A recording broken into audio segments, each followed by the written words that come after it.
Baik, bismillahirrahmanirrahim. Assalamualaikum warahmatullahi wabarakatuh. Pertama-tama, perkenalkan nama saya Thalia Dwi Puspitayu dengan NIM S1S124019. Pada video kali ini, saya akan menjelaskan mengenai salah satu materi kita pada mata kuliah struktur data, yaitu mengenai array. Jadi, pada tugas yang ini kita akan menjelaskan dari halaman 12 sampai dengan halaman 45. Jadi, langsung saja kita mulai dengan diawali pada materi implementasi dinamik array. Nah, pada poin pertama di sini dijelaskan bahwa kunci utamanya adalah menyediakan cara untuk memperbesar ukuran array yang menyimpan elemen-elemen dari sebuah daftar atau dari sebuah list. Jadi, yaitu kuncinya kita harus menyediakan cara untuk memperbesar ukuran array-nya. Kemudian pada poin kedua di situ dijelaskan bahwa jika sebuah elemen ditambahkan ke dalam daftar pada saat array yang mendasarnya sudah penuh, kita bisa melakukan langkah-langkah berikut. Yang pertama, kita alokasikan ke array baru, yaitu array B yang kapasitasnya lebih besar. Kemudian pada poin kedua bisa juga kita atur array B sama dengan array A untuk setiap elemen sama dengan 0 sampai dengan elemen ke n kurang 1. Di mana n adalah jumlah item saat ini. Artinya kita menyalin semua isi dari daftar array yang lama ke daftar array yang baru. Jadi isi dari daftar array A kita pindahkan ke daftar array B yang mana tadi dia kapasitasnya lebih besar. Selanjutnya pada poin ketiga kita atur A sama dengan B. Dengan kata lain, kita sekarang menggunakan B sebagai array utama pendukung daftar tersebut. Nah, poin terakhir kita masukkan atau kita tambahkan elemen baru ke dalam array tersebut. Seberapa besar array yang kita harus buat? Aturan umumnya array yang bisa kita buat, array barunya itu memiliki ukuran 2 kali lipat dari kapasitas array yang lama yang sudah penuh. Jadi dia memiliki ukuran yang 2 kali lipat lebih besar. Misalnya sebelumnya kita punya 2, kita buat array baru dengan ukuran 4. Begitu pula jika sebelumnya 4, kita buat dengan ukuran 8. Oke, itu dia untuk penjelasan mengenai implementasi dynamic array. Kita lanjut pada slide berikutnya, yaitu slide ke-13.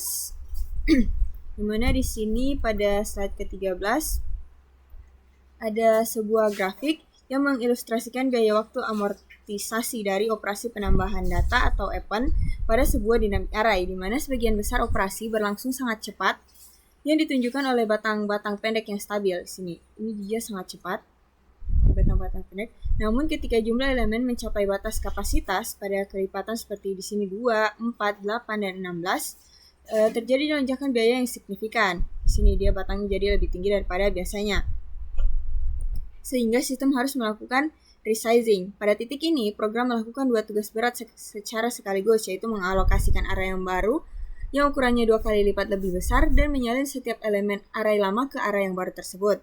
Meskipun lonjakan ini terlihat mahal secara individual, frekuensi terjadinya semakin jarang seiring bertambahnya ukuran array, sehingga untuk rata-ratanya performa array dinamis tetap dianggap efisien untuk penggunaan jangka panjang.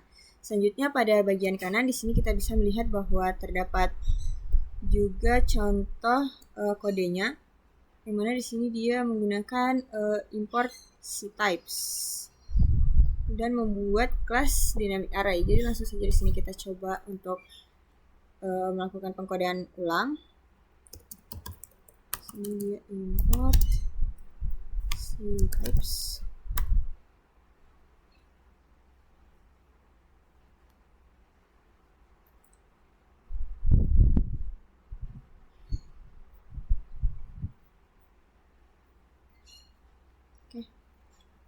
Kemudian buat kelas dynamic array def untuk konstruktornya def init self.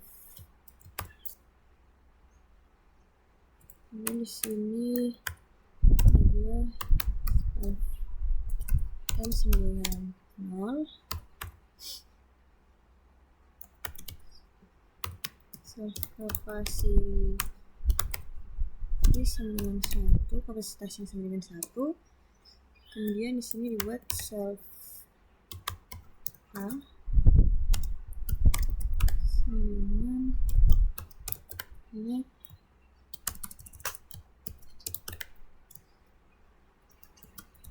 array.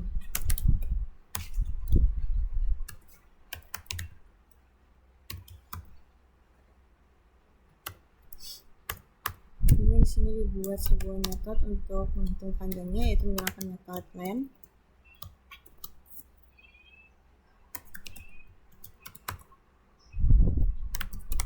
Di return self n.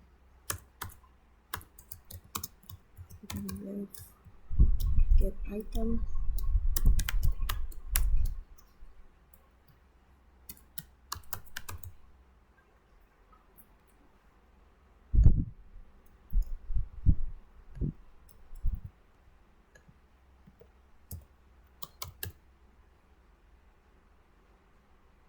If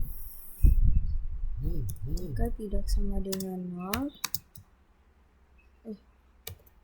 tidak lebih besar sama dengan 0, maka kurang dari self n, maka di sini harus ada parameter k-nya. Kita menampilkan error price index error invalid index. Kemudian kita kembalikan self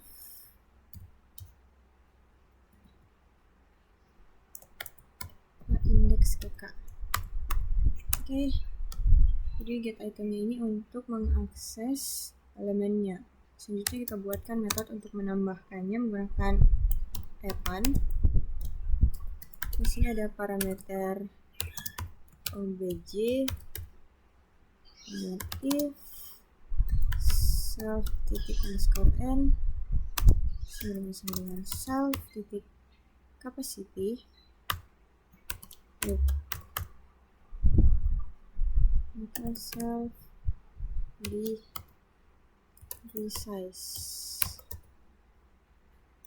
resize-nya itu 2 kali dari 2 kali kapasitas array list sebelumnya.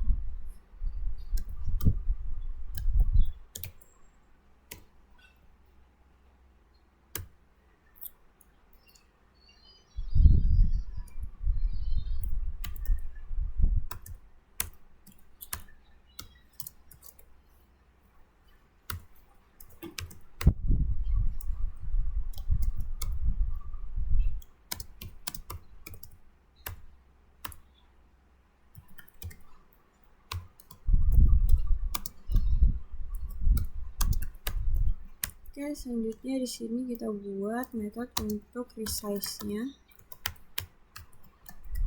dengan parameter. Jadi kita buat dulu B sama dengan self make array.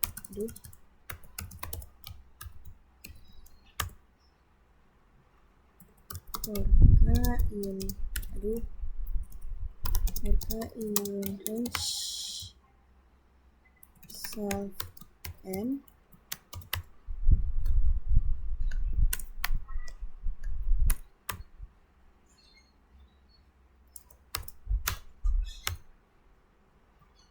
kita pindahkan elemen dari array A, kita pindahkan, kita simpan ke B. Pokoknya elemen yang ada di A kita masukkan ke array B, atau kita masukkan ke array B. Selanjutnya self A sama dengan B, self capacity-nya sama dengan C. Kemudian kita buat array-nya.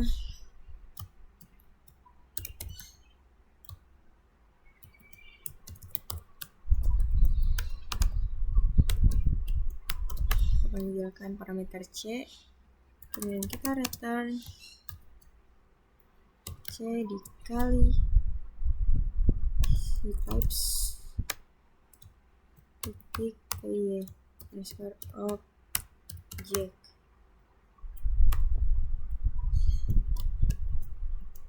Oke, setelah itu kita buat objeknya, kelasnya dynamic array. Kita tambahkan dulu datanya. Elemen pertama itu kita masukkan nilainya 1,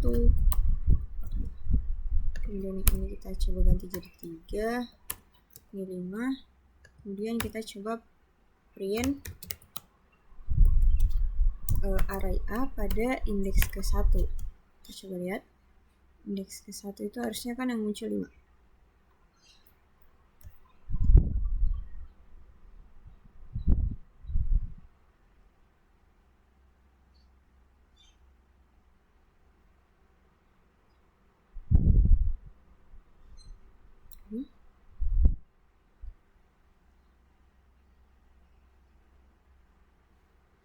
Line 33.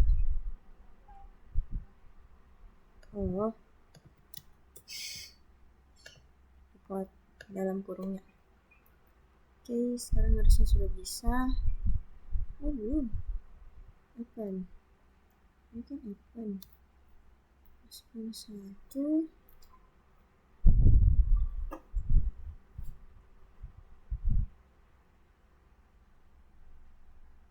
Line 33 dan line 19.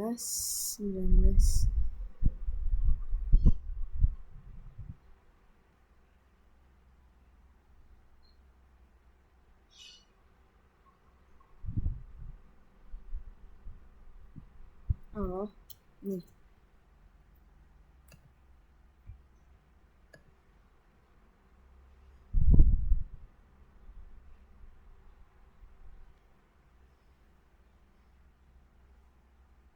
Empat 18 2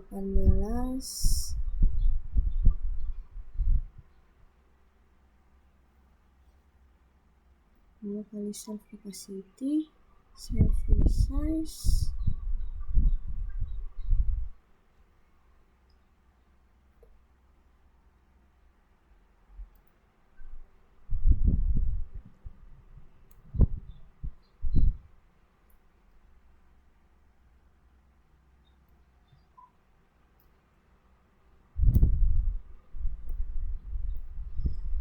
tunggu ya, saya perbaiki dulu. Oke, kita lanjut. Itu salahnya tadi ada di sini.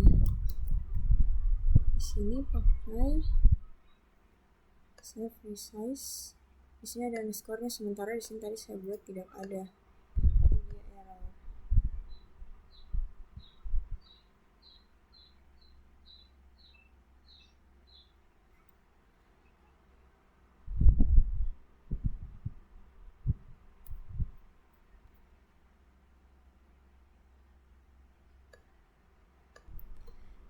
Oke, kita lanjut. Ini semuanya di sini harusnya tidak masuk dalam peralangan for.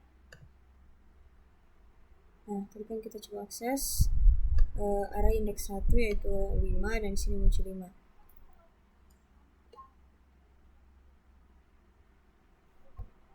Nah, oke. Jadi itu dia, tadi kita sudah coba mengimplementasikan array dinamis atau dynamic array, yang mana kita membuat sebuah array baru yang memiliki kapasitas lebih besar. Kemudian kita pindahkan isi dari array yang lama ke array yang baru tersebut. Jadi tadi di sini kan dia itu array A. Kemudian kita buatkan array B. Jadi semua yang ada pada array A itu masuk ke array B. Seperti itu, dengan kapasitas yang di sini dibilang umumnya itu kita buat dengan kapasitas 2 kali lebih besar daripada array sebelumnya. Nah, di sini tadi kita sudah masukkan 2 kali kapasitas awal. Oke, itu dia untuk contoh penggunaan atau implementasi dynamic array. Selanjutnya kita masuk pada slide berikutnya, yaitu slide ke-14. Dimana dia tentang amortized analisis atau analisis amortisasi. Oke. Di sini dijelaskan bahwa amortized analisis ini mengacu pada penentuan waktu eksekusi rata-rata dalam satu urutan operasi. Selanjutnya pada poin kedua dikatakan bahwa analisis ini berbeda dengan average case analysis karena tidak bergantung pada distribusi probabilitas input. Analisis ini menjamin performa rata-rata dalam skenario terburuk sekalipun untuk serangkaian operasi. Selanjutnya pada slide berikutnya di situ dikatakan bahwa tujuannya itu untuk menunjukkan bahwa meskipun suatu operasi tunggal dalam urutan tersebut mungkin sangat mahal atau dalam waktu itu dia sangat lambat, rata-rata biaya per operasi dalam jangka panjang tetap kecil. Selanjutnya pada poin keempat di situ dikatakan bahwa analisis ini memberikan gambaran yang realistis dibandingkan hanya melihat kasus terburuk atau worst case-nya dari satu operasi individu saja yang mungkin memberikan kesan bahwa algoritma tersebut tidak efisien padahal sebenarnya sangat cepat untuk sebagian besar waktu. Oke, pada slide berikutnya di sini masih membahas tentang amortized analysis, di mana di sini dikatakan bahwa amortized analysis ini umumnya diterapkan pada sebuah metode yang terdiri dari urutan operasi, di mana sebagian besar operasinya murah, tetapi beberapa operasinya mahal. Jika kita tidak dapat menunjukkan bahwa operasi yang mahal itu jarang terjadi, Jika kita dapat menunjukkan bahwa operasi yang mahal itu jarang terjadi, kita dapat menggantinya menjadi operasi yang murah dan hanya membatasi operasi murah tersebut. Selanjutnya pada poin selanjutnya, ke-6 kalau tidak salah, dia menetapkan biaya buatan atau artificial cost untuk setiap operasi dalam urutan tersebut. Sedemikian rupa sehingga total biaya buatan untuk urutan operasi tersebut membatasi total biaya nyata dari urutan tersebut. Selanjutnya untuk poin terakhir, di sini jelaskan bahwa biaya buatan ini disebut sebagai amortized cost dari sebuah operasi. Selanjutnya kita lanjut pada slide berikutnya yaitu slide ke-16. Di situ membahas tentang analisis amortisasi pada array dinamik, amortized analysis of dynamic array. Pada poin pertama dikatakan bahwa anggaplah komputer sebagai peralatan bertenaga koin yang memerlukan pembayaran 1 cyber dollar untuk sejumlah waktu komputasi yang konstan. Selanjutnya, ketika sebuah operasi dijalankan, kita harus memiliki cukup cyber dollar yang tersedia di rekening bank saat ini untuk waktu eksekusi operasi tersebut. Dengan demikian, total jumlah cyber dollar yang dihabiskan untuk komputasi apapun akan sebanding dengan total waktu yang dihabiskan untuk komputasi tersebut. Kita dapat membebankan biaya berlebih pada beberapa operasi demi menabung cyber dollar untuk membayar operasi lainnya. Nah, selanjutnya di sini pada slide 17 di sini ada sebuah proporsi 5.1 di mana di sini dijelaskan bahwa misalkan S adalah urutan yang diimplementasikan melalui array dinamis dalam kapasitas awal 1, menggunakan strategi penggandaan ukuran array saat penuh, total waktu untuk melakukan serangkaian N operasi append pada S dimulai dari S dalam keadaan kosong adalah O dalam kurung N. Justifikasinya di sini mari kita asumsikan setiap operasi append pada S berbiaya 1 cyber dollar, tidak termasuk waktu yang dihabiskan untuk memperbesar array. Mari kita asumsikan memperbesar array dari ukuran K menjadi 2K membutuhkan K cyber dollar. Mari kita tetapkan biaya 3 cyber dollar untuk setiap operasi append yang tidak menyebabkan luapan atau overflow.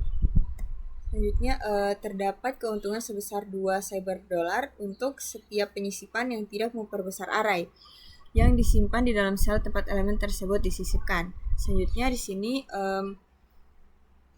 overflow array atau luapan array terjadi ketika S memiliki 2 pangkat I di mana I-nya ini lebih besar atau sama dengan 0 elemen.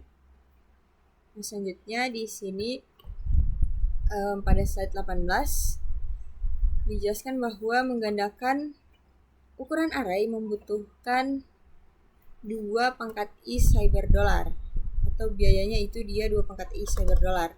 Selanjutnya cyber dollar ini akan disimpan di dalam sel 2 pangkat I kurang 1 dan 2 pangkat I kurang 1. Beda ya, di sini bisa dilihat bahwa 2 pangkat I kurang 1 sama 2 pangkat I kemudian dikurang 1.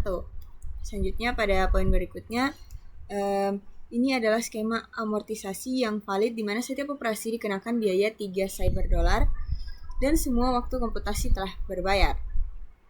Oleh karena itu, untuk N operasi Appen penambahan data kita membutuhkan 3N cyber dolar. Selanjutnya untuk waktu jalan atau amortized running time-nya dari setiap operasi Appen adalah O1. Maka total waktu jalan dari N operasi Appen adalah ON. Itu dia untuk amortisasi pada dynamic array. Selanjutnya kita bahas slide 19. Di sini dia masih membahas tentang amortisasi pada dynamic array. Nah, pada poin berikutnya di sini dijelaskan bahwa ada geometric increase in capacity atau peningkatan kapasitas secara geometris, yang mana batas amortisasi O1 per operasi dapat dibuktikan untuk setiap deret ukuran array yang meningkat secara geometris, misalnya dikali 2 setiap kali penuh.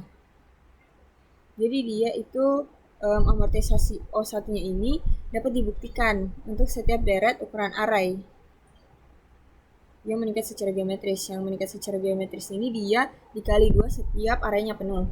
Oke, selanjutnya ada beware of arithmetic progression, yang mana dia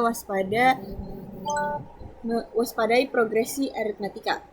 Yang pertama ada mencadangkan jumlah sel tambahan yang konstan atau tetap selama perubahan ukuran array menyebabkan performa buruk. Jadi dia kalau kita buat jumlah sel yang tetap atau konstan selama perubahan ukuran array itu, misalnya dia ditambah 222, dia akan menyebabkan performa yang buruk. Selanjutnya pada poin berikutnya dijelaskan bahwa dalam kondisi ekstrim menambahkan hanya satu sel pada setiap operasi Appen menyebabkan total biaya yang kuadratik. Selanjutnya dijelaskan pula menggunakan peningkatan 2 atau 3 sel sekaligus sedikit lebih baik, namun tetap menghasilkan total biaya yang kuadratik. Selanjutnya dia menggunakan increment tetap untuk setiap perubahan ukuran atau progresi aritmetika pada ukuran array. Itu dia akan menghasilkan total waktu yang bersifat kuadratik terhadap jumlah operasinya. Maka dari itu di sini dijelaskan pada slide 20. Grafik ini menunjukkan bahwa menambahkan kapasitas array sedikit demi sedikit seperti tadi, dia menambahkan 1 setiap Appen atau menambahkan 2 ataupun 3, itu adalah cara yang sangat boros, karena setiap kali array penuh, komputer harus bekerja keras untuk memindahkan semua data lama ke tempat baru. Dan karena tambahan slotnya cuma sedikit, array tersebut dia akan cepat penuh lagi. Jadi dapat dilihat di sini kalau misalnya kita tambahkan cuma satu-satu, di sini dia akan cepat penuh, dan setiap penambahan baru itu kan kita memindahkan arraynya. Di situ komputer akan bekerja lebih keras, dan itu dia dalam kurun waktu yang sangat singkat, jadi dia sangat boros. Akibatnya, semakin banyak data yang kamu masukkan, komputer akan semakin sering kelelahan untuk menyalin data, karena dia justru semakin sering untuk menyalin data, sehingga proses pengisian data secara keseluruhan menjadi sangat lambat dan tidak efisien. Yang di sebelah kiri ini, yang A, dia tambahkan 2, sementara yang di sini dia tambahkan 3, dan ini sama-sama cukup boros. Jadi di situ dia menjelaskan bahwa untuk menggunakan arithmetic progression menambahkan 2 ataupun 3 sel, di situ dia akan menghasilkan atau akan mengakibatkan komputer sering kelelahan karena dia terus-menerus menyalin data dalam waktu yang dekat. Oke, selanjutnya di sini pada slide 21 terdapat pula proportion 5.2, yang mana dia itu menjelaskan mengenai melakukan serangkaian N operasi Appen atau penambahan elemen pada sebuah dynamic array yang awalnya kosong dengan menggunakan kenaikan kapasitas yang tetap atau fixed increment pada setiap pemuaian membutuhkan waktu omega n kuadrat. Nah, jadi di sini dijelaskan justifikasinya, namun karena di sini cukup rumit, mungkin kita jelaskan saja maksud dari secara garis besar dari justifikasinya ini.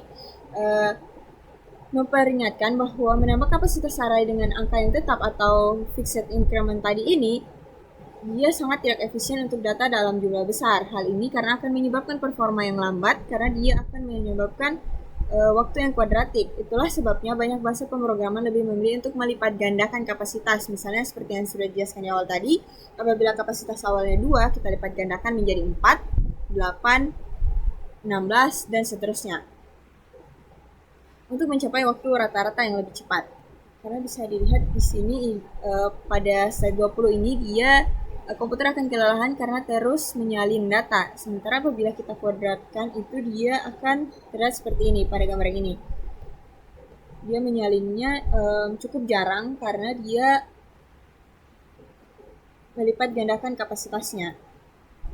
Sementara kalau yang ini kan dia fixed increment. Jadi dia lebih sering untuk menyalin data. Jadi komputer lebih cepat kelelahan. Oke, lanjut kita masuk pada slide 23. 22. Di sini ada memory usage and shrinking and array. Sebenarnya saya mohon maaf juga apabila suara saya kurang terdengar karena di sini sedang hujan. Langsung saja kita masuk pada pembahasan pada slide 22.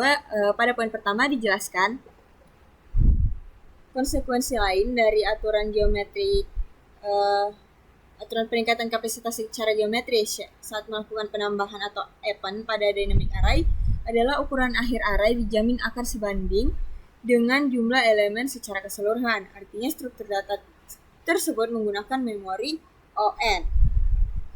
Selanjutnya pada poin kedua dijelaskan bahwa jika sebuah kontainer seperti Python list menyediakan operasi yang menyebabkan penghapusan satu atau lebih elemen, perhatian lebih harus diberikan untuk memastikan bahwa dynamic array tetap menjamin penggunaan memori ON. Selanjutnya, repeated insertion, penyisipan yang berulang, dapat menyebabkan kapasitas dasar tumbuh menjadi sangat besar, yang nantinya tidak lagi memiliki hubungan proporsional dengan jumlah elemen yang sebenarnya, terutama jika banyak elemen yang kemudian dihapus.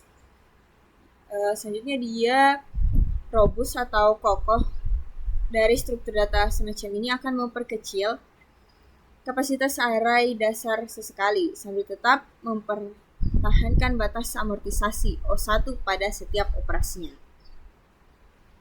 Oke, itu dia untuk penggunaan memori dan juga memperkecil arraynya. Selanjutnya kita masuk pada slide 23. Di sini ada Python list class atau class list pada Python. Pada poin pertama dijelaskan bahwa untuk implementasi append pada Python itu akan menunjukkan perilaku bahwa waktu konstan yang diamortisasi. Selanjutnya mungkin di sini langsung saja kita coba dulu codingannya karena di sini dia akan menjelaskan mengenai bukti bahwa penggunaan append pada Python di sini dia waktunya itu akan konstan. Oke, kita buat dulu file baru. Amortisasi.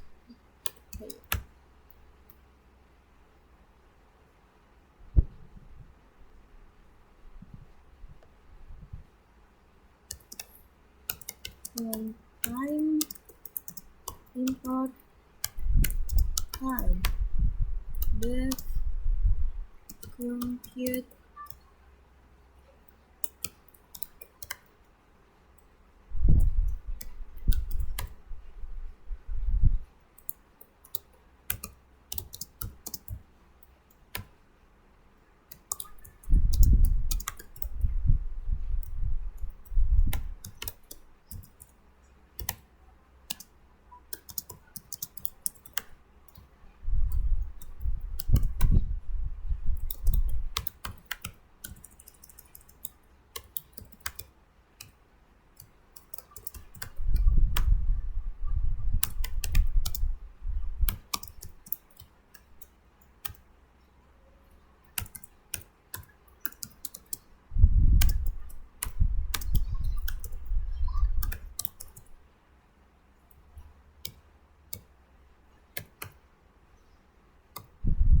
kemudian kita coba kita print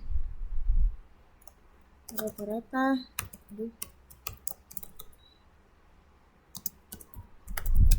waktu per operasi. Dengan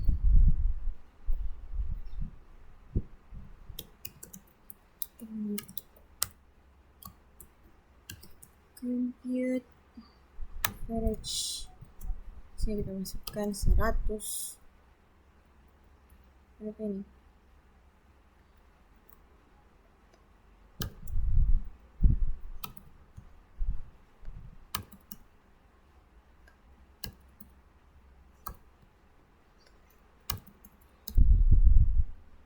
Oke, sudah, kita coba running.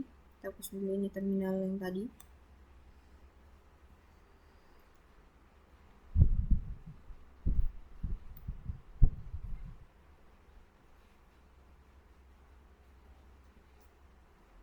Oke.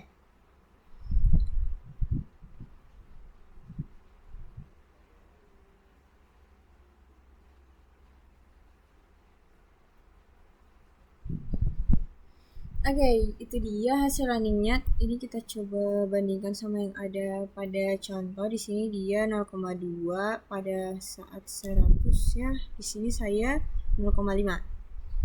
Dia di seputaran 0,2 sampai dengan 0,07. Sementara untuk saya di sini di seputaran 0,5, 0,1 sampai dengan 0,7.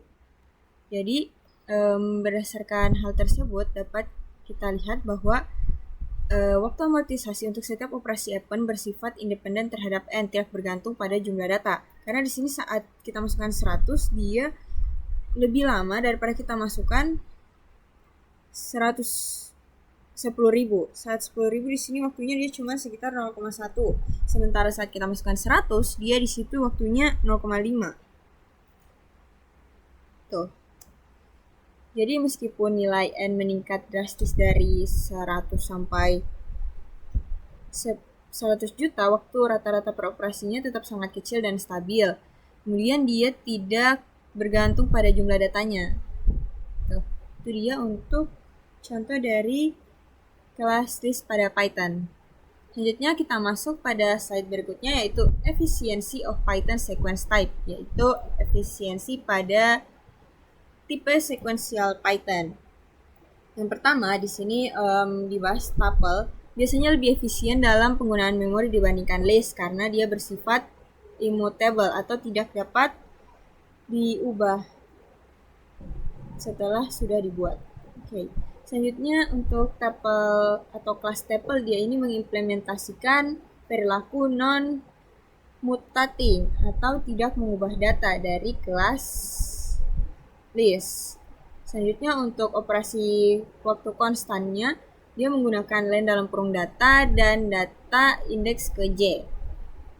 Untuk mencari kemunculan suatu nilai, dia menghitung jumlah atau count memerlukan perulangan atau looping melewati seluruh elemen array.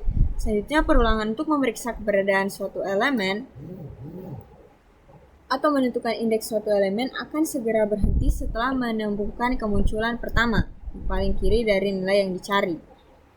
Selanjutnya pada poin berikutnya dijelaskan bahwa leksikografik, perbandingan leksikografis dalam kasus terburuk, evaluasi membutuhkan waktu iterasi yang sebanding dengan panjang urutan yang paling pendek di antara keduanya.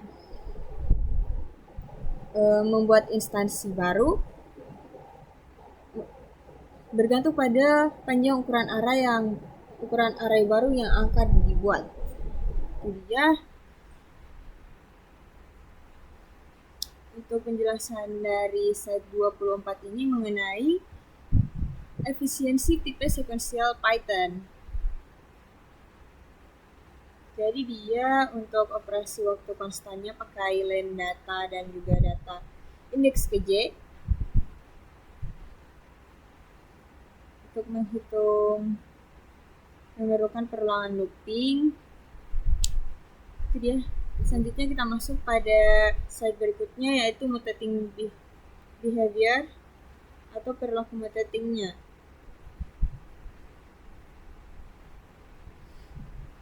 Pada slide 25. Perilaku mutating ini atau perilaku untuk mengubah data, yang pertama di situ dia ada metode __set item __. Dia membutuhkan waktu yang konstan. Selanjutnya menambahkan elemen ke dalam list, menghapus elemen dari list, memperluas atau memperpanjang list dan membuat list baru. Jadi untuk perilaku mengubah datanya ini dia ada menggunakan metode set item, bisa kita tambahkan elemen ke dalam list, kita hapus, kita memperpanjang list, kemudian kita buat list baru. Adapun penjelasan dari tabel pada sebelah kanan ini, itu dia menunjukkan bahwa list Python operasi di ujung akhir append ataupun pop atau langsung lewat indeks spesifik data indeks ke J sama dengan file berjalan sangat cepat, yaitu dengan running time O1 karena komputer tidak perlu menata ulang data. Sebaliknya operasi awal atau tengah seperti insert ataupun pop dan juga remove, insert, pop, remove, itu dia akan berjalan lambat karena komputer terpaksa menggeser posisi elemen lain di memori satu persatu. Sedangkan untuk membalik data seperti reverse itu butuh waktu ON, dan mengurutkan data itu dia paling sepadan di waktu ON log N. Itu dia. Jadi di sini tabel ini pada intinya dia menunjukkan bahwa operasi tersebut membutuhkan running time seberapa lama. Tuh. Umumnya untuk append dan juga pop itu dia cukup cepat, yaitu O1. Sementara insert, pop, dan remove itu dia agak sedikit lebih lama, tapi lebih lama reverse dan juga sort. Oke, sort atau mengurutkan. Itu dia untuk perilaku mutatingnya. Selanjutnya kita masuk pada slide ke-26, yang mana pada slide 26 ini ada adding element to a list, jadi menambahkan elemen ke dalam list. Di sini dijelaskan pada poin 1 bahwa insert k value atau metode insert k value di mana k lebih dari sama dengan 0 dan k kurang dari sama dengan n membutuhkan pergeseran semua elemen berikutnya mundur satu slot untuk memberikan ruang. Selanjutnya dijelaskan bahwa pengubahan ukuran array atau array resizing memiliki waktu berjalan terburuk, yaitu sebesar omega n, tetapi hanya membutuhkan waktu diamortisasi sebesar O1 per operasinya. Selanjutnya, poin berikutnya dijelaskan bahwa pergeseran elemen untuk memberikan ruang bagi item baru memiliki kinerja diamortisasi di mana O n kurang k ditambah 1 untuk menyisipkan pada indeks ke k. Mungkin langsung saja di sini kita coba untuk mengcoding ulang program di sebelah kanan ini. Tunggu sebentar.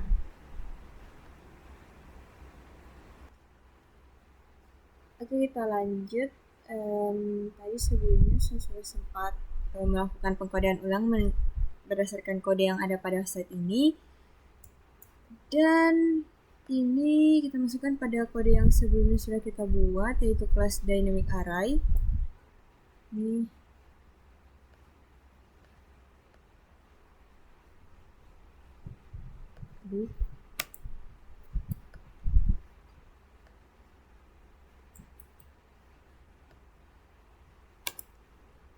nah, oke, sudah. Jadi selanjutnya kita coba implementasikan. Kita coba mengikuti ini. Apakah saja yang ini? A-nya kita ganti jadi B. Kita ikut pada contoh saja ya. Ini jadi B.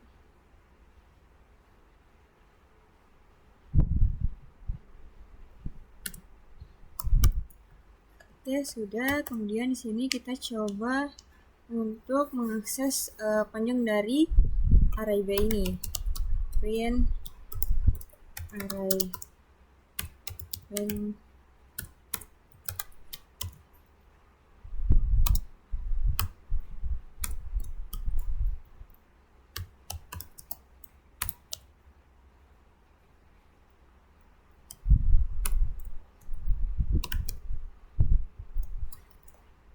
Oke, Kemudian kita coba print B-nya.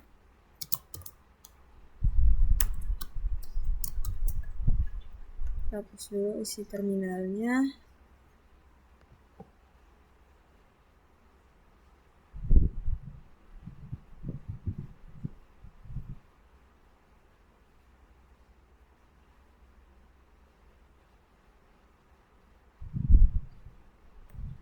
Ini kita hapus saja ya. Nah, di sini dapat dilihat bahwa panjang array B ini adalah 3.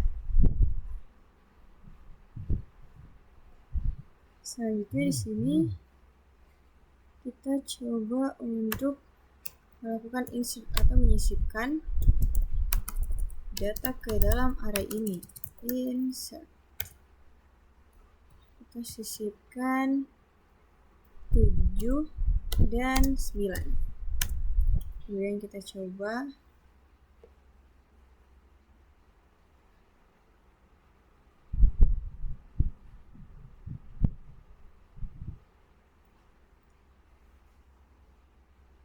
menentukan panjangnya lagi.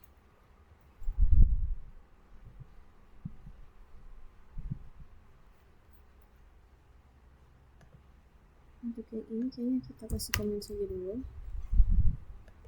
Nanti saya akan perbaiki.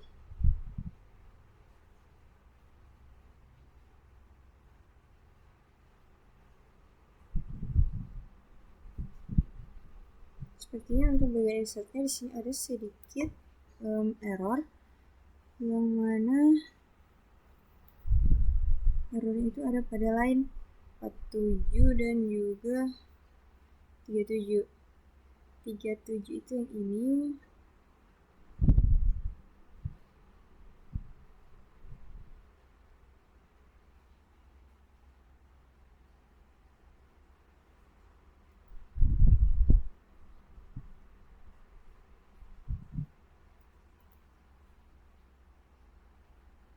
Tunggu ya.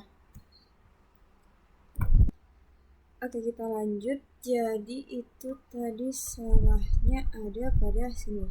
Di sini itu harusnya indeks yang kita masukkan. Jadi seperti di contoh di sini dia masukkan indeks kedua, itu dia akan masukkan 10. Jadi di sini saya mau taruh sebenarnya itu ada pada indeks ke 1.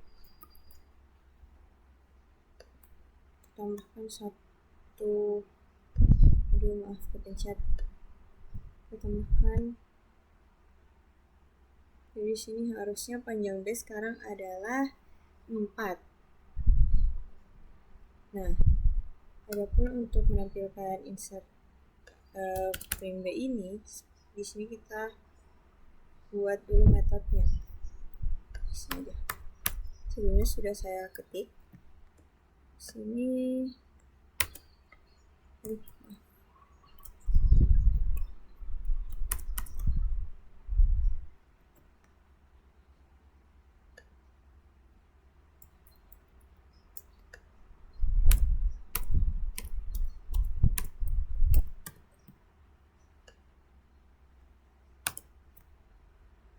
Ini agak semua kita ganti saja.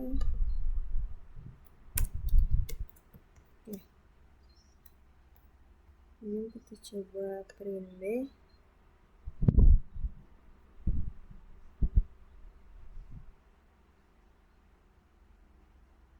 Nah, saya lihat di situ awalnya array B ini hanya berisi 153. Kemudian di sini coba kita tampilkan lagi setelah kita melakukan insert pada indeks ke-1. Jadi sebenarnya harusnya ada pada indeks ke-1 pada array tersebut. Nah, oke. Jadi di sini kita sudah berhasil menggunakan insert, yaitu menambahkan elemen ke dalam array. Oke, itu dia untuk adding element to a list atau menambahkan elemen pada list. Selanjutnya kita masuk pada slide berikutnya, yaitu slide ke-27 yang akan membahas mengenai analisis kinerja waktu dan operasi kinerja waktu berjalan dari operasi insert pada Python. Pada poin pertama dijelaskan bahwa untuk menyisipkan di awal list itu paling mahal, membutuhkan waktu linear per operasi. Selanjutnya untuk menambahkan pada tengah, itu dia membutuhkan waktu setengah dari waktu menyisipkan di awal, tetapi masih skala waktu omega n. Yang terakhir untuk insert at end atau menyisipkan di akhir, itu dia menunjukkan perilaku O1.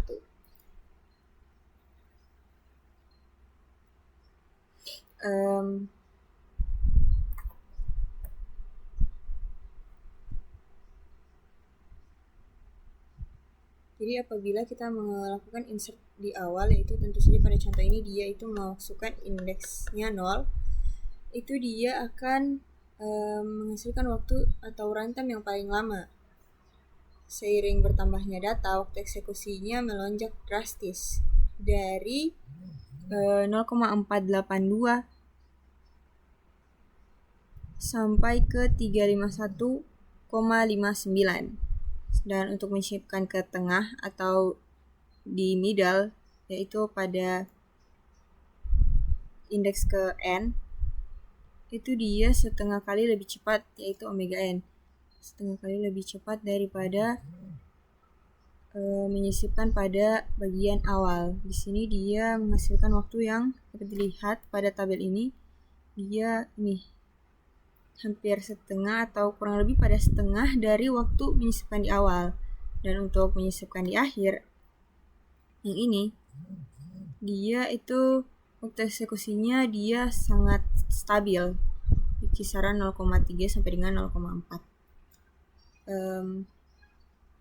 Karena dia tidak perlu menggeser elemen lain, sementara kalau kita menyisipkan di awal, banyak elemen yang harus kita geser.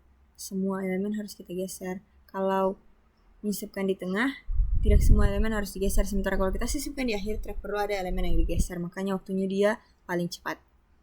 Itu dia untuk runtime pada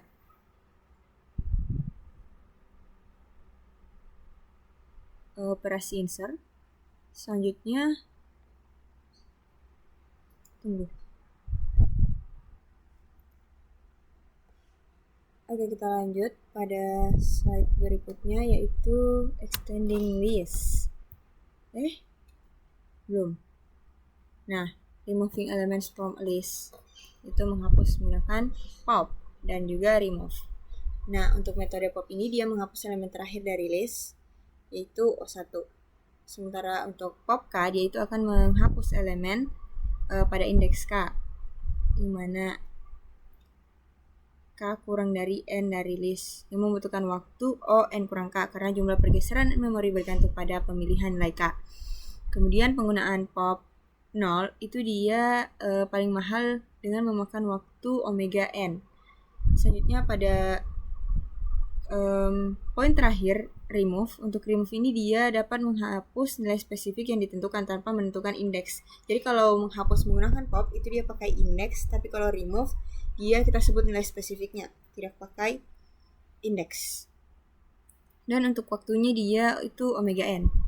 Jadi langsung saja di sini kita coba buat metode remove-nya. Aduh, maaf kepencet.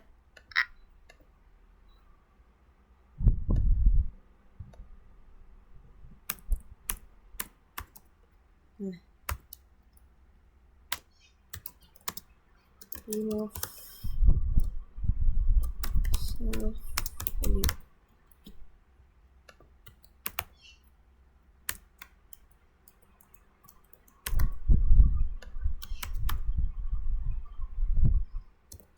Maka in range self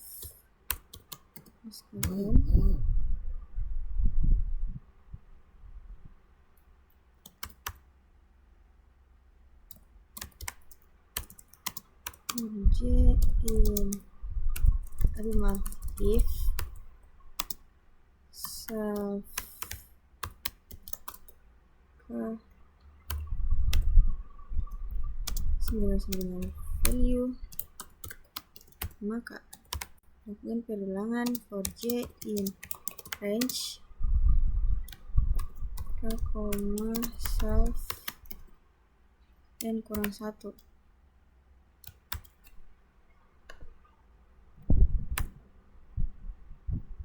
Self a self n kurang 1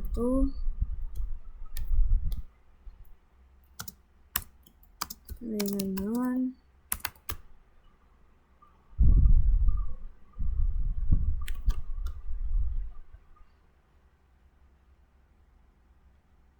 harusnya ini dulu, self A indeks ke J sama dengan self A indeks J plus 1 karena dia bergeser.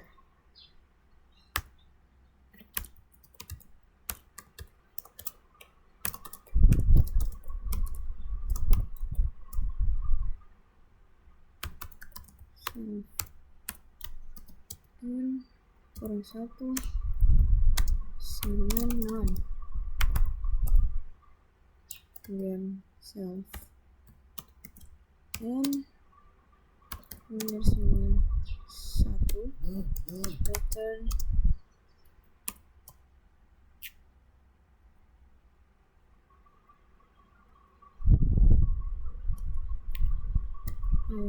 rise jadi error,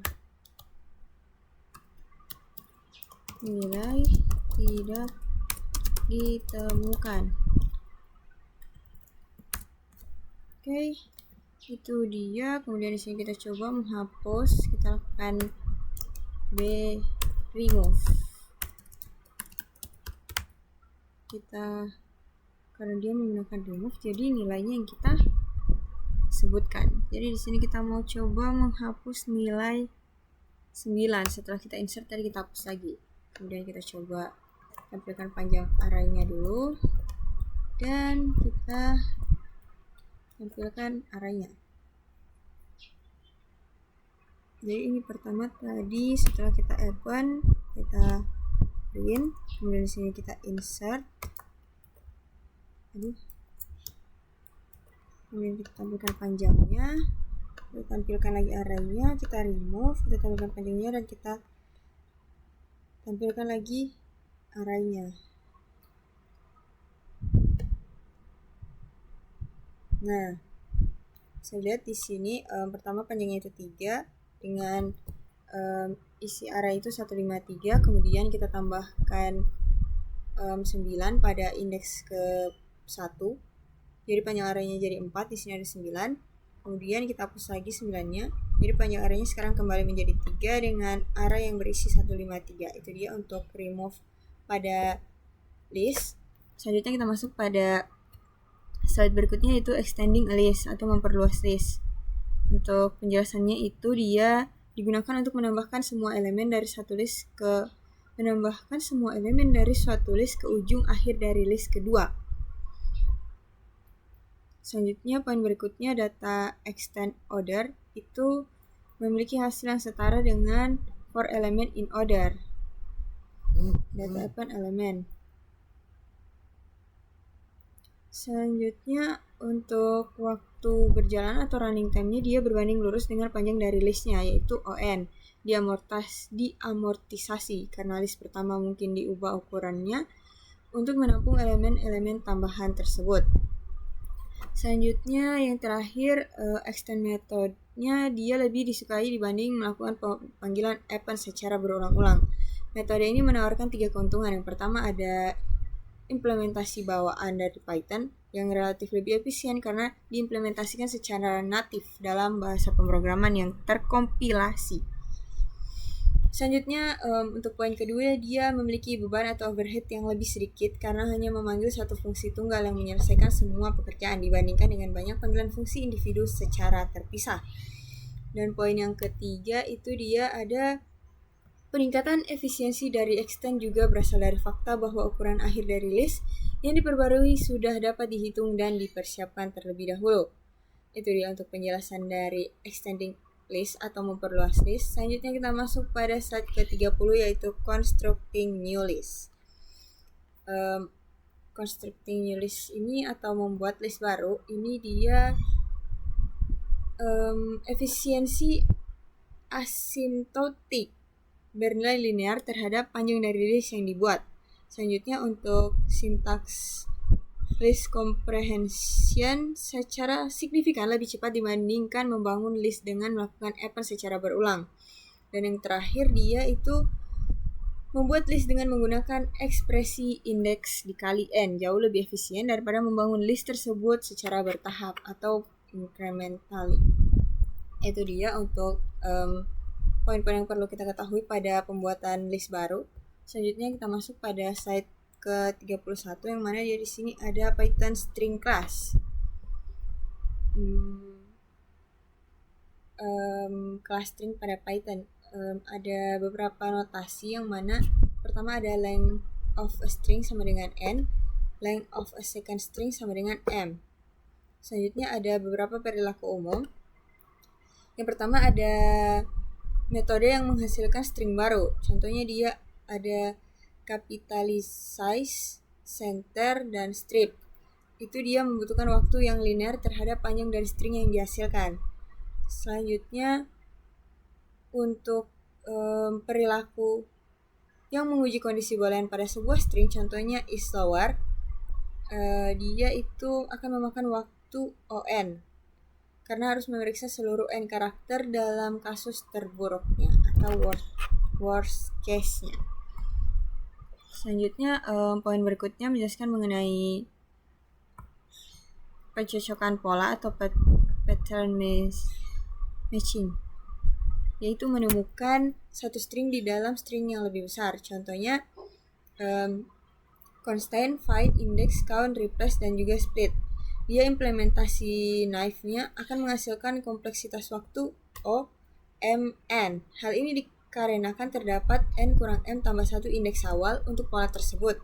Dan kita menghabiskan waktu OM pada setiap posisi awal untuk memeriksa apakah polanya cocok. Selanjutnya untuk composing string atau menyusun string, itu dia membuat string baru dari string lain. Contohnya, kita memiliki sebuah string besar bernama dokumen. Tujuan kita adalah membuat string baru bernama letter, yang hanya berisi karakter alfabet dari string asli tersebut dengan menghapus spasi, angka, dan tanda baca.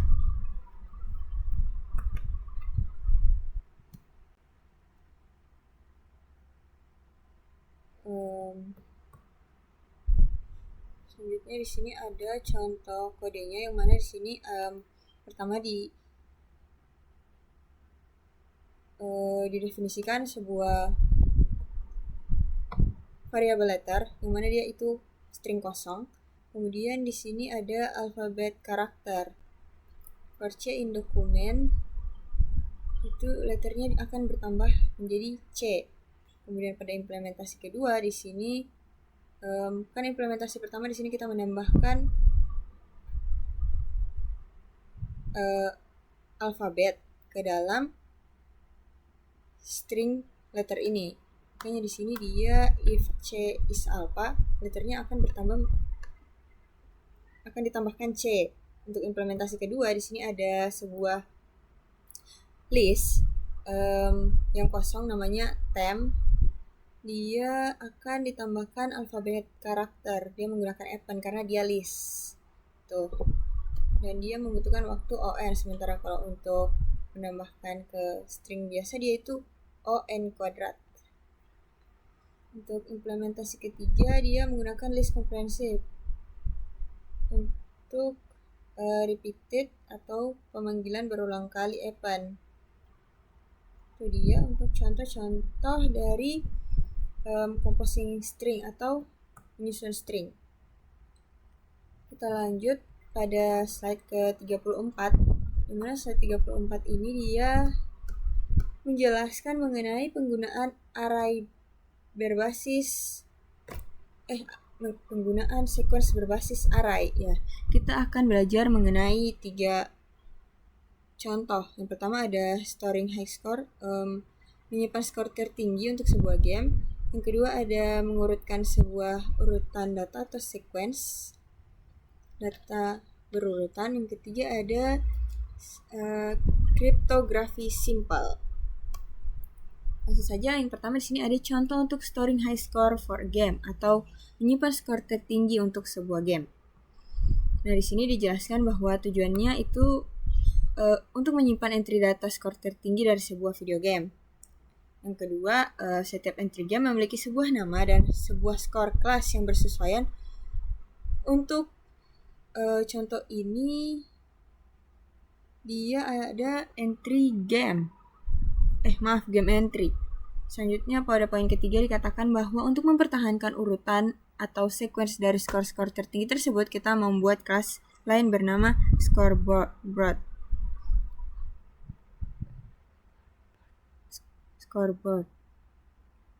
Selanjutnya pada poin keempat dijelaskan bahwa papan skornya ini dapat memiliki jumlah entry yang terbatas. Sebuah skor baru hanya memenuhi syarat untuk masuk ke dalam papan skor jika nilainya benar-benar lebih tinggi daripada skor terendah yang ada di dalam papan skor tersebut. Terakhir di sini dikatakan bahwa ketika sebuah entry baru dimasukkan ke dalam papan skor, elemen di dalamnya akan digeser ke arah kanan untuk membuat ruang yang tepat bagi skor baru tersebut. Jadi di sini slide berikutnya ada kode dari implementasi storing high score gamenya ini.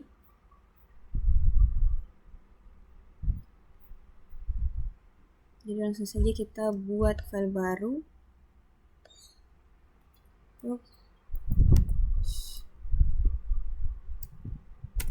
Storing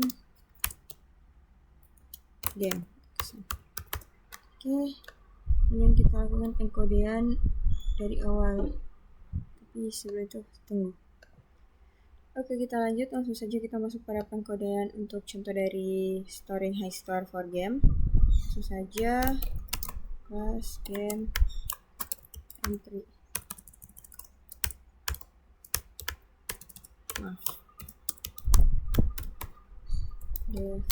Ini ayo kita beli nugget.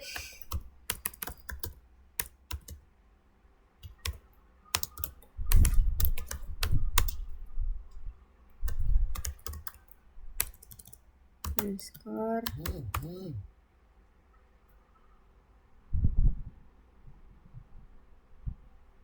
self nama sama dengan nama self Ini nasi diputar. Kita lanjutkan lagi. Maaf tadi ada sedikit gangguan. Tidak bisa di zoom. Lanjut. Selanjutnya kita buatkan metode untuk get namanya.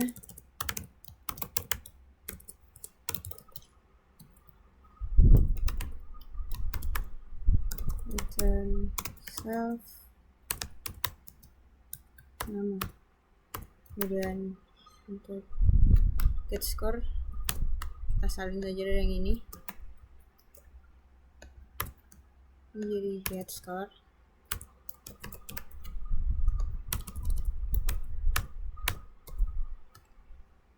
Selanjutnya kita buat metode str untuk menampilkan nama dan juga skornya. Langsung kita return ini.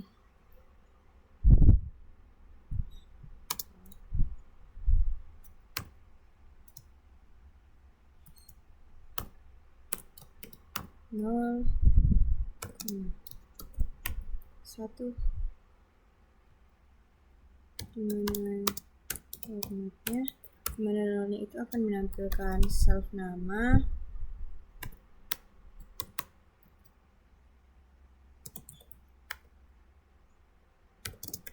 Dan satu akan menampilkan self score.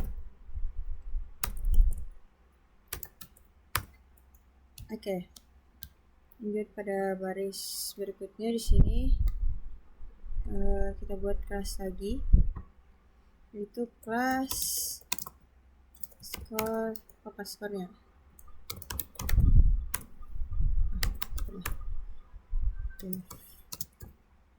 Ini dengan capacity 910. Kemudian di sini self dengan non dikali opacity self dan sama dengan 0. Kemudian untuk get itemnya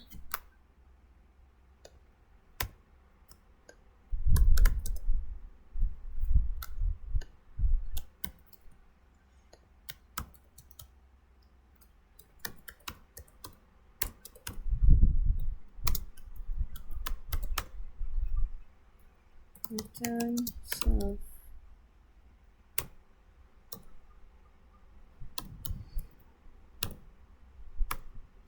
suka. Kita buatkan lagi metode str ini. Aduh, ini kita return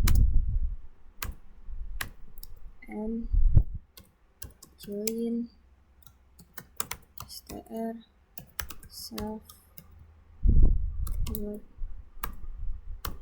7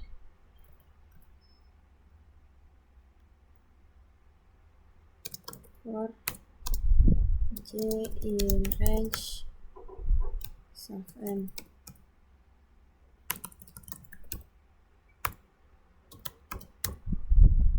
Oke, sudah. Ini terakhir ada metode add self entry score dengan entry get score.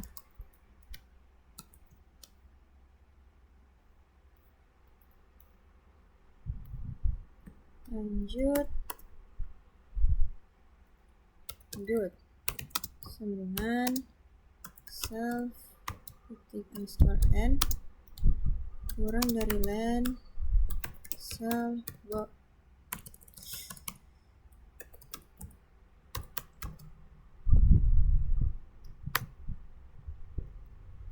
atau score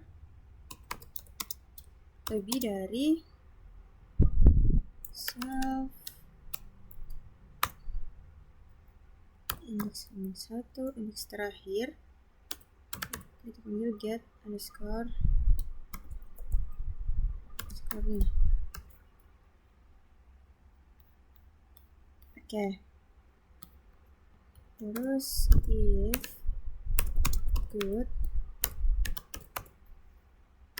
self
underscore maka self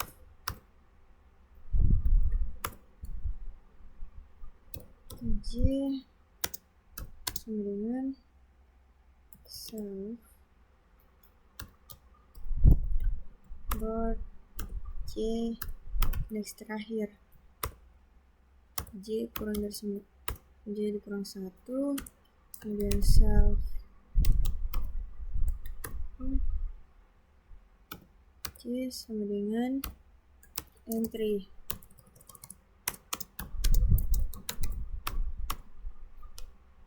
Oke, lanjut kita buat objeknya sama dengan papan skornya. Gini biar bagus. Kemudian kita tambahkan datanya, game entry, nama saya saja ya. Kemudian skornya grade 3.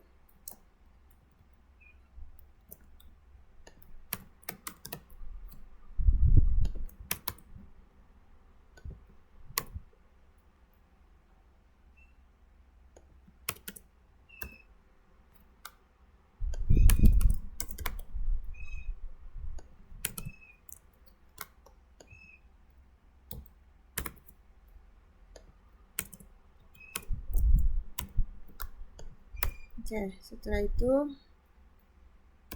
coba dulu tampilkan di sini entries on the scoreboard.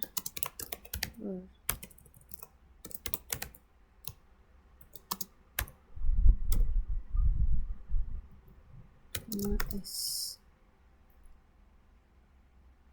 Kita coba tampilkan dulu sebelum kita tambahkan lagi datanya.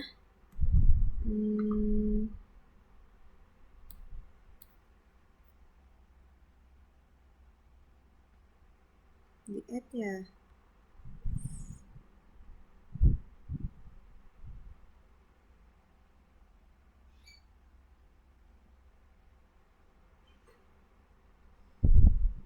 Tunggu ya. Oke, kita lanjut. Tadi itu salahnya kayaknya karena ini kan sepertinya gara-gara itu ya. Kita coba lagi dulu. Masih salah. Kemudian self plus 1. Harusnya N.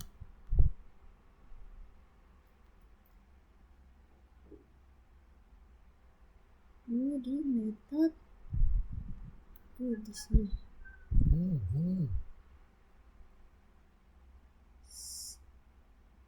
Oke, kita coba lagi.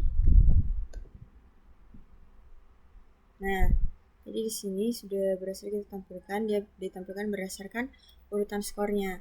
Kemudian di sini coba kita tampilkan lagi. Kita tambahkan satu data. Kasih nama baru. Kasih datanya itu 7777. Kita tampilkan lagi.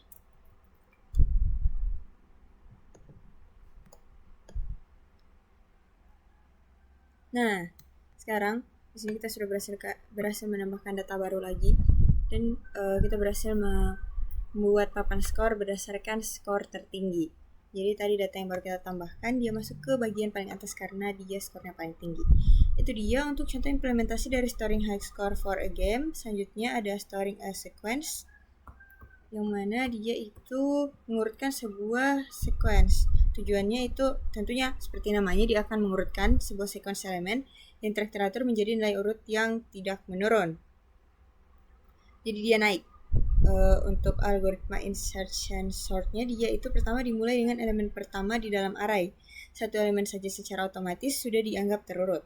Perhatikan elemen kedua, jika nilainya lebih kecil daripada elemen pertama, tukar posisi keduanya. Perhatikan elemen ketiga, tukar posisinya ke arah kiri sampai berada di urutan yang tepat bersama dengan dua elemen pertama tadi, dan juga seterusnya. Jadi di situ ada contoh programnya, dan di sini ada juga contoh implementasinya untuk mengurutkan. Tapi langsung saja kita masuk pada programnya, karena untuk mengurutkan tentu kita paham ya bagaimana cara mengurutkannya. Digeser-geser.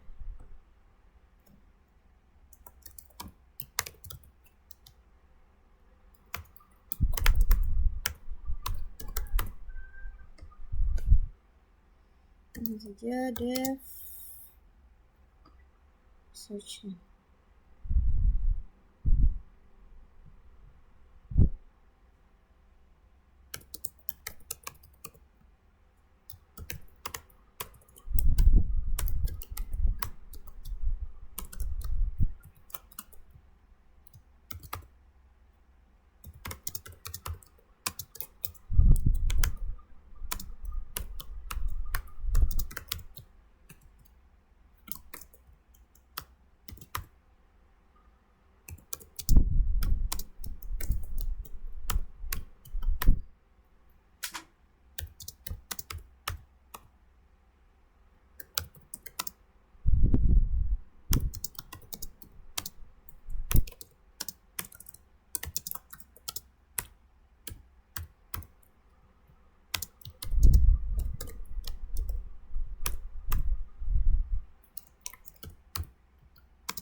53927.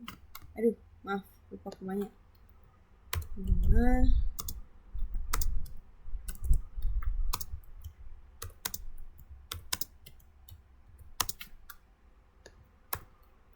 kemudian print urutan asli.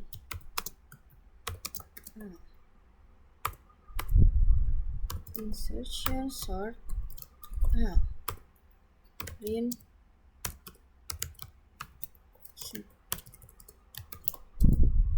urutan setelah sorting, urutan setelah diurutkan.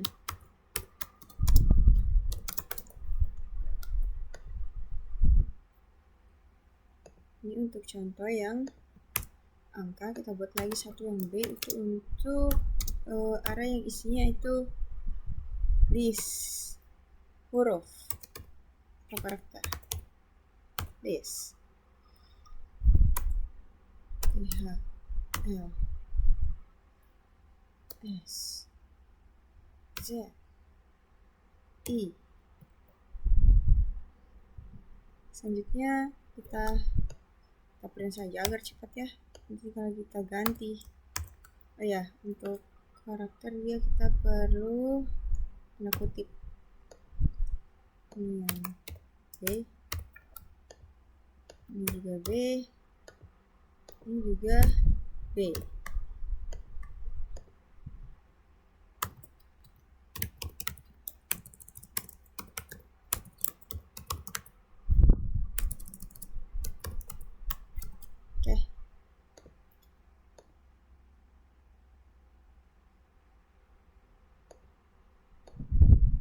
Iya, list bukan pakai kurung siku ya, maaf.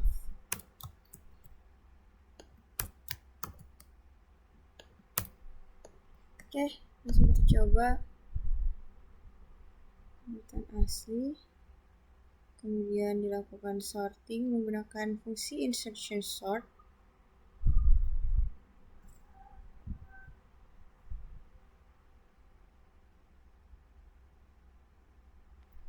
Tunggu saja.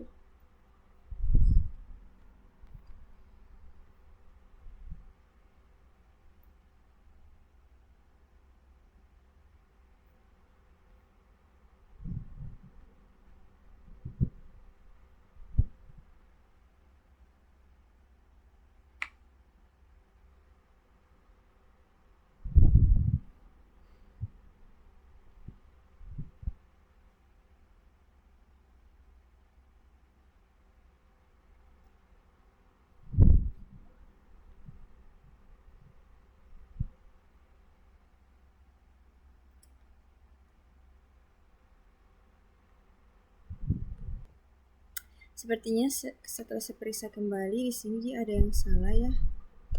Jadi kita coba run ulang saja dulu. Di sini J kurang 1. J kurang 1. Coba lagi. Nah, itu dia. Contoh untuk pengurutan sebuah sequence. Yang mana di sini kita mencoba mengurutkan numerik angka. Jadi di sini dia berurutannya 2, 3, 5, 7, 9, dan kita coba juga di sini untuk karakter. Jadi dia diurutkan berdasarkan urutan abjadnya. Oke, itu dia untuk sorting a sequence. Kita lanjut pada slide 39, yaitu simple cryptography. Yang mana di sini dia ada Caesar Cipher, yaitu melibatkan penggantian setiap huruf dalam sebuah pesan dengan huruf lain yang berada pada urutan sejumlah tertentu setelahnya di dalam alfabet. Nah, untuk poin kedua itu dia ada aturan penggantian atau replacement rule. Dia dapat direpresentasikan dengan menggunakan string lain. Jadi dalam kriptografi kan ada yang namanya dari plain text dia diubah ke ciphertext, yaitu dengan metode enkripsi. Nah, untuk di bagian ciphertextnya ini, itu dia hurufnya bisa diganti dengan huruf lain pada urutan tertentu di dalam alfabet, atau direpresentasikan menggunakan string lain. Tuh.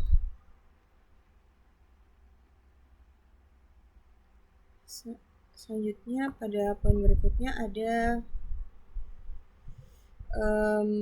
penjelasan mengenai untuk menemukan huruf pengganti dari sebuah karakter pada sandi Caesar atau Caesar chipper kita, kita perlu memetakan karakter A sampai Z ke angka yang bersesuaian dengan 0 sampai 25. Jadi abjad A sampai Z-nya ini kita petakan dari 0 sampai dengan 25 sesuai urutannya. Kemudian rumus untuk melakukan konversi tersebut adalah J or C dikurang or A. Untuk enkripsi ganti setiap huruf I dengan huruf I tambah R modulus 26. Sedangkan untuk dekripsi yaitu dari ciphertext ke plaintext, yaitu diganti setiap huruf I-nya dengan huruf I kurang R modulus 26. Itu dia untuk cara atau implementasi dalam kriptografi simple. Jadi langsung saja di sini kita coba.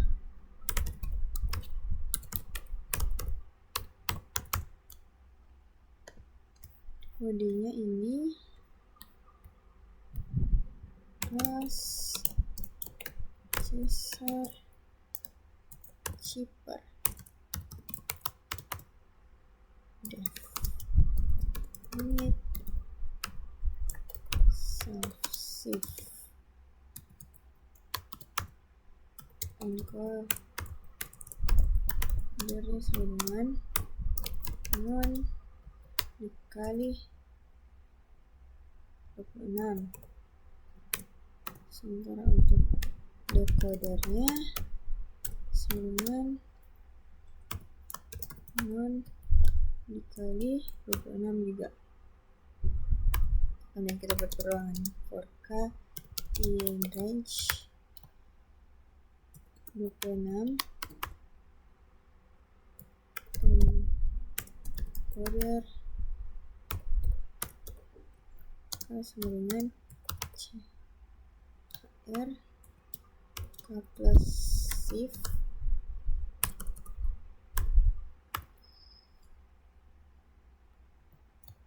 modulus 26, kemudian ditambah dengan or A masih modulus 26 keluarkah. Untuk decodernya juga sama, tapi dia dikurang ya, tadi rumusnya sudah dijelaskan. Di sini jadi decoder, ini maaf typo. Oke, lanjut self forward.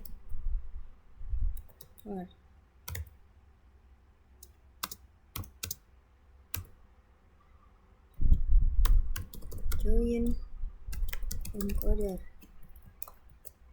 ini untuk back encoder. Oke, selanjutnya kita buatkan metode encrypt self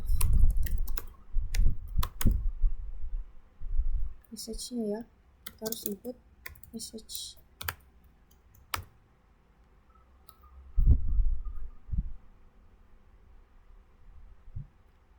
return self transform. Itu dia message self forward. Itu untuk enkripsi. Selanjutnya untuk deskripsinya ini kita salin saja.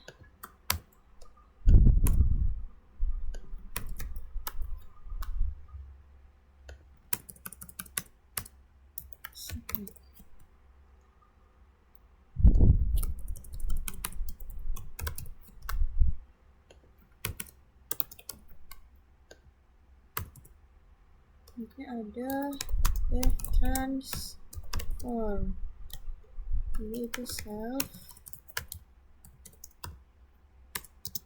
original sama kodenya.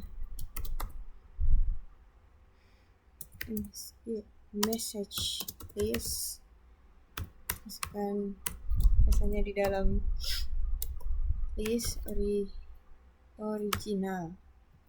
Kemudian kita buat perulangan for k in range, dan panjang dari message-nya. If message-nya is upper, maka J sama dengan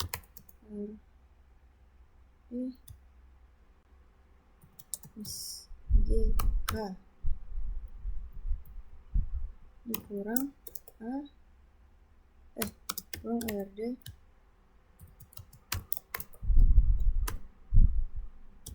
minus GK sama dengan kode K J. Kemudian return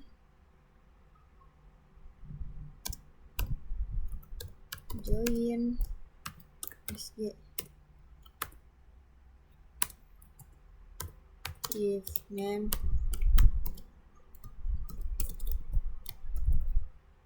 ini untuk testing ya biasanya.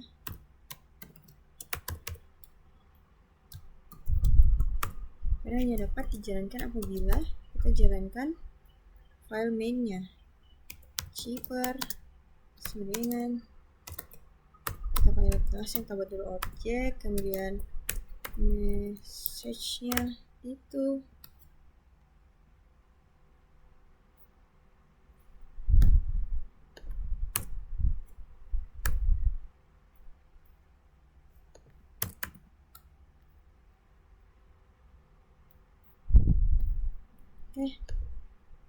sama dengan kita kasih beda saja ya, kita kasih nama saya suruh besar ya, Kalia Dwi. Kemudian produknya itu kita panggil dia itu untuk enkripsi, jadi diubah ke ciphertext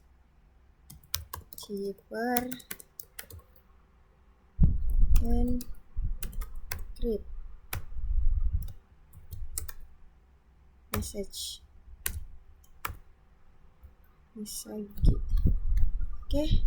Kemudian print secret dengan kode. Untuk answernya kita pakai dekripsi.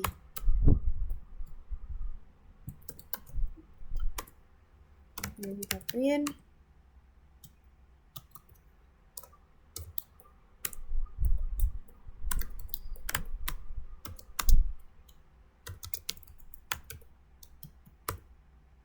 udah, itu dia. Langsung saja kita coba jalankan. Apakah akan terjadi error di sini? Decoder kah? Kita coba dulu ya.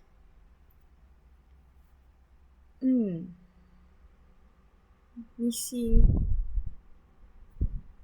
subtracted positional argument shift cheaper.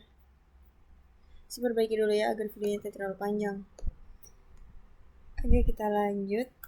Terus di sini juga salah ya, harusnya ada parameter yang dimasukkan, argumen yang dimasukkan karena di sini ada parameternya. Tapi di sini saya memasukkan dicontohkan 3, saya memasukkan 4. Oke, kita coba lagi running.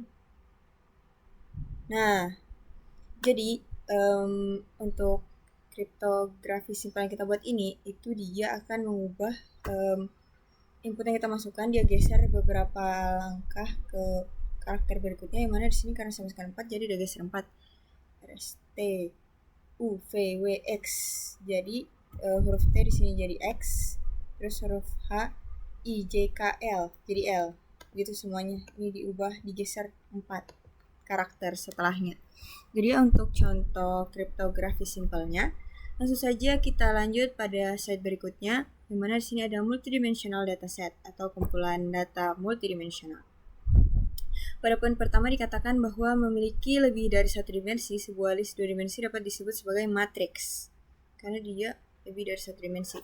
Untuk contohnya sendiri itu dia ada informasi geografis dapat direpresentasikan secara alami dalam dua dimensi. Data jarak yang diperoleh dari sebuah lidar merupakan data tiga dimensi. Untuk gambar monokrom hitam putih itu dia merupakan gambar dua dimensi. Untuk adapun maksud dari tabel ini, ya ini merupakan dataset dua dimensi. Jumlah toko di berbagai wilayah dalam satu distrik. Dia menampilkan matriks ukuran 8 kali 10 dengan indeks baris 0 sampai 7 dan juga 0 sampai 9. Selanjutnya di sini ada sebuah kode. Setiap elemen dapat diakses menggunakan sintaks data 3 indeks ke-3 baris indeks ke-1 dengan kolom indeks ke-3.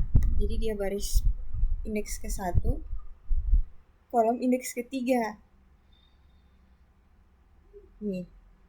Jadi itu dia nilainya indeks ke-1 baris yang ini di sini. Dan kolom ke-3 0123 ini. Nah, 120. Jadi data-data ini dapat diakses berdasarkan sintaks data indeks baris indeks ke I, kolom indeks ke J. Nih. Oke, lanjut.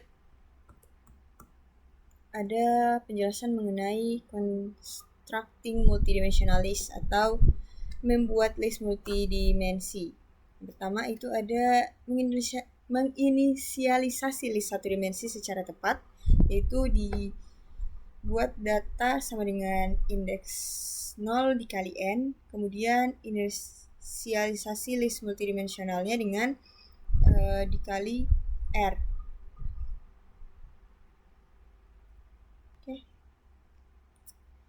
Tapi di sini ada warning atau peringatan, ini adalah kesalahan.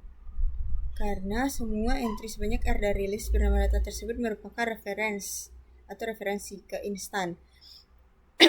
List berisi C angka 0 yang sama. Jadi dia isinya cuman 0 angka yang sama. Ini. Kalau dikali 3. Ini 0. Cuma 0, 0, 0, 0, 0, 0, 0. Tuh. Tapi di sini dia coba mengubah. Jadi kalau misalnya di sini ada satu data yang diubah, dia terubah semua karena dia ini reference. Tuh, jadi dia sebenarnya ini satu, sama. Gitu. Oke. Dia berada pada satu list memori yang sama. Tuh. Jadi di sini kan dikatakan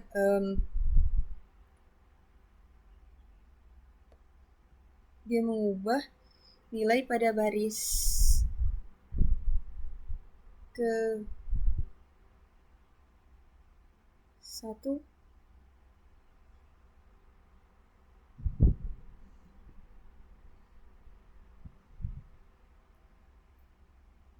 ya pada baris pertama diubah menjadi 5.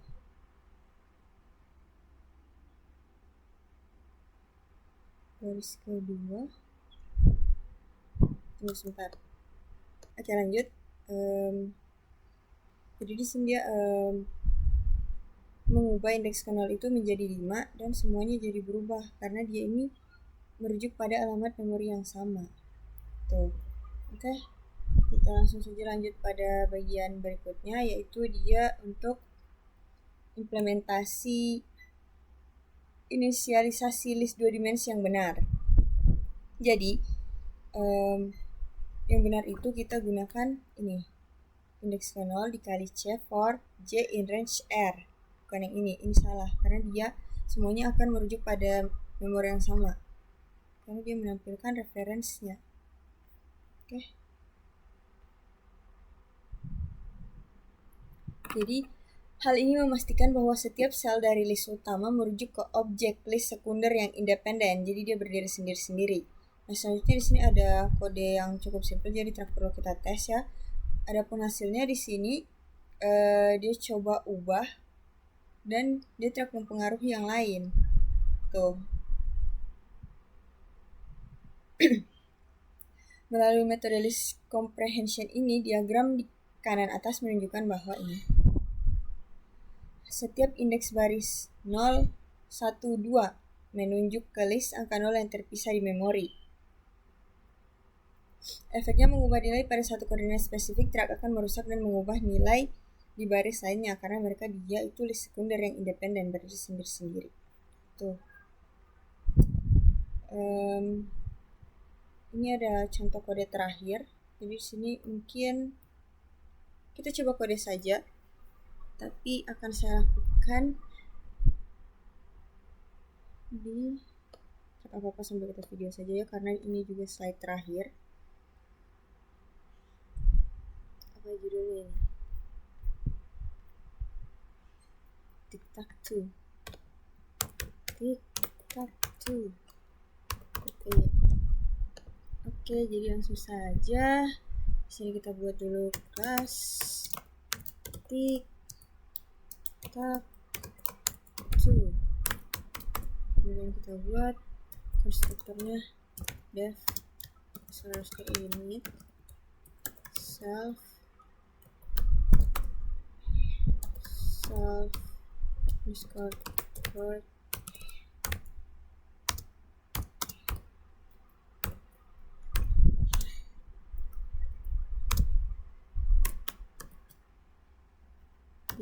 for j in range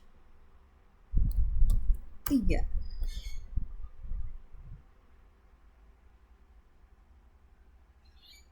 Oke.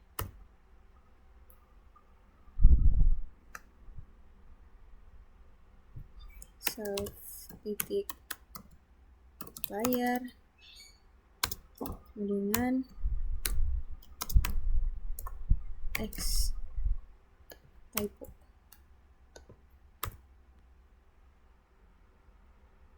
Dikali 3 for j in. Aduh maaf atas error. Selanjutnya def mark self i, j.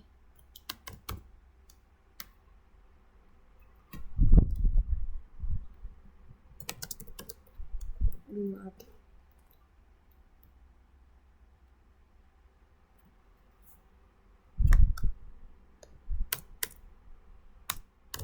If not,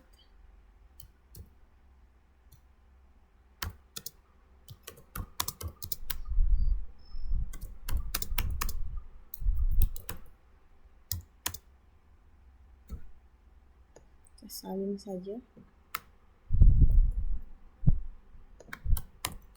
Nanti jadi J. Sama kan? Ya. Kemudian rise value errornya invalid position. Oh, see shit. If self or i j. Aduh, tidak sama dengan kosong, maka raise value error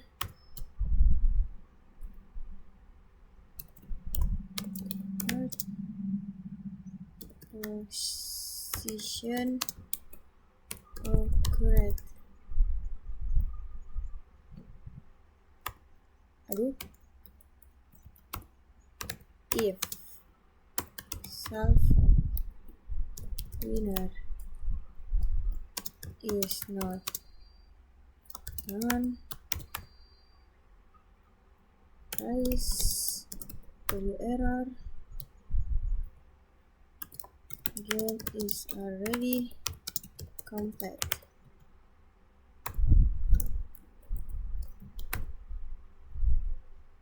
Self port ij dengan self underscore player. If self player sama dengan x,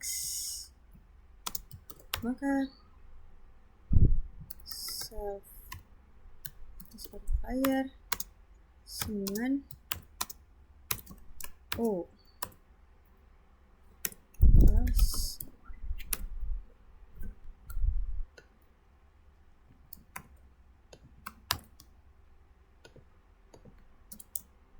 x. Kemudian kita buat def underscore is win self mark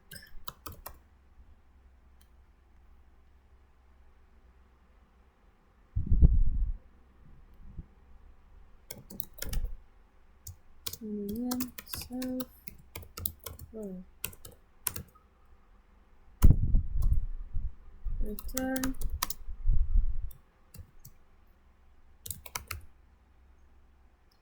mark sama dengan board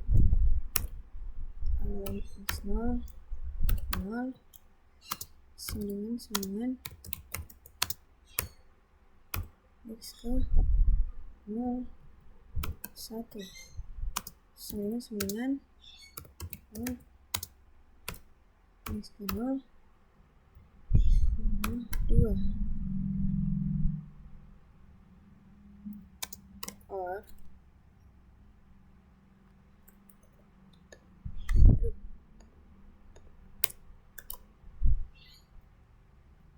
satu dua tiga empat lima enam.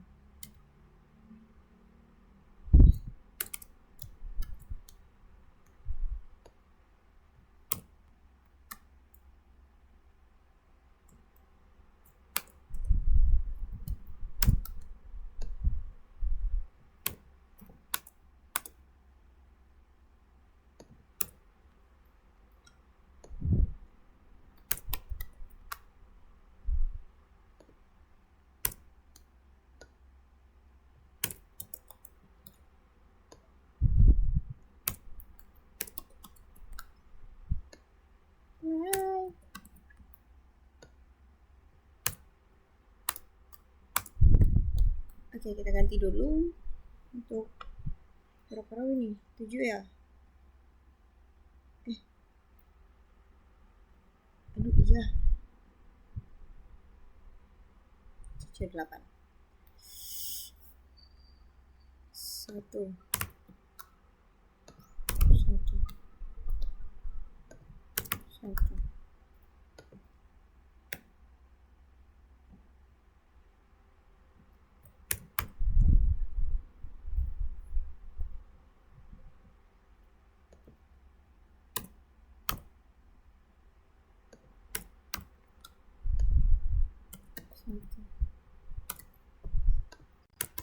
2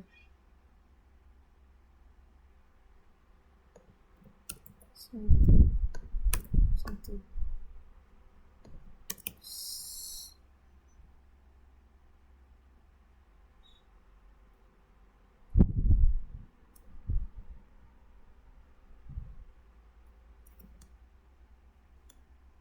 ini 00 10 20 00 10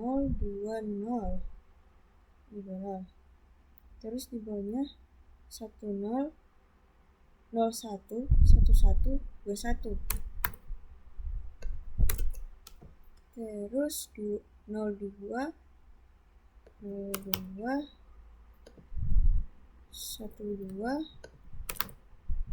22 00 11 22 00 11 22 22 11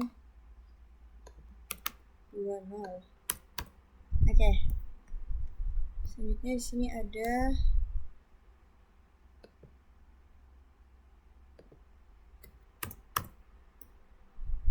def winner.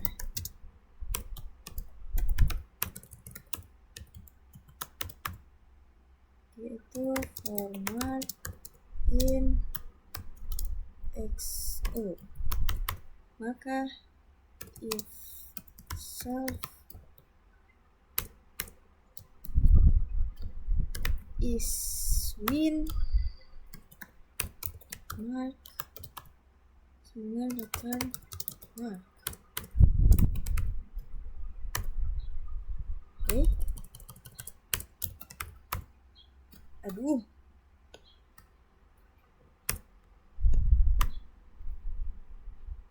Return none. Def str self array 9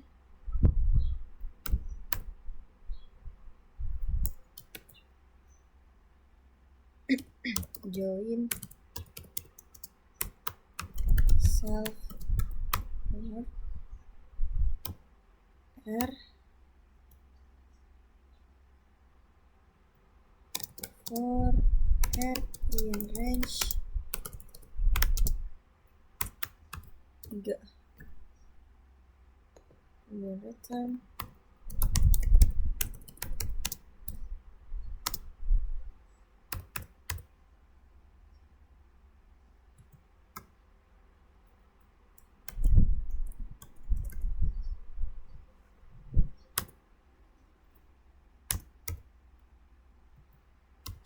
join row. Oke, lanjut kita buat objeknya. Game sama dengan tic-tac-toe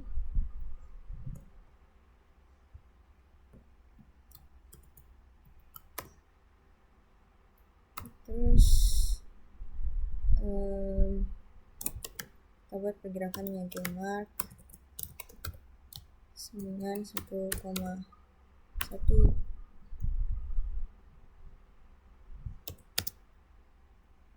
game mark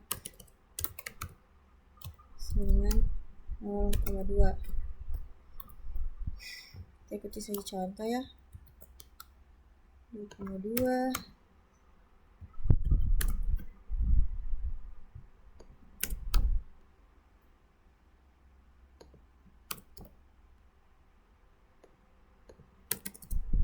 1,1 1,2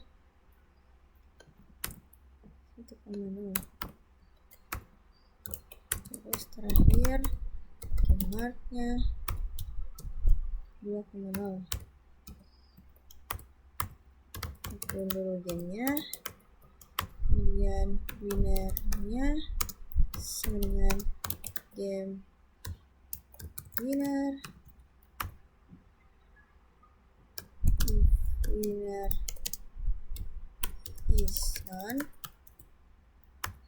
win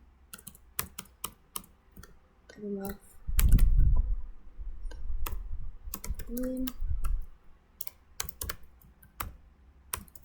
else.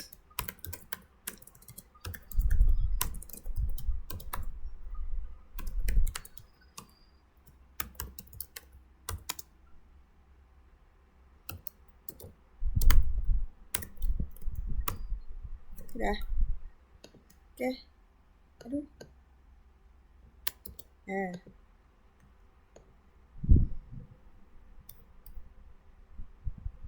Jadi seperti ini. Dan truk ada yang menang. Jadi dia print tie. Tuh. Itu dia untuk contoh dari implementasi list 2 dimensi.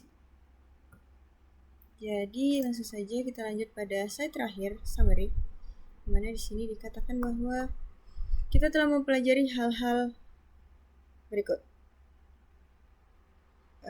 Cara kerja array tingkat rendah, low level array. Ada juga array referensial, membuat dan mengelola array dinamik. Tadi kita mulai dari sini ya, di videonya dari dynamic array. Memahami sequence berbasis array pada Python, pada list, tuple, dan juga string. Menganalisis kompleksitas waktu berjalan atau runtime-nya. Dan juga beberapa penerapan aplikasi sequence. Tadi ada yang kriptografis sederhana, sorting sequence, sorting hex core game. Ini juga yang terakhir kita membuat array multidimensional. Jadi karena kita sudah sampai pada slide terakhir, maka berakhir pula penjelasan mengenai materi array pada tugas kali ini. Lebih dan kurangnya mohon dimaafkan. Saya akhiri dengan ucapan billahi taufik walhidayah. Wassalamualaikum warahmatullahi wabarakatuh. Sampai jumpa pada tugas-tugas video berikutnya.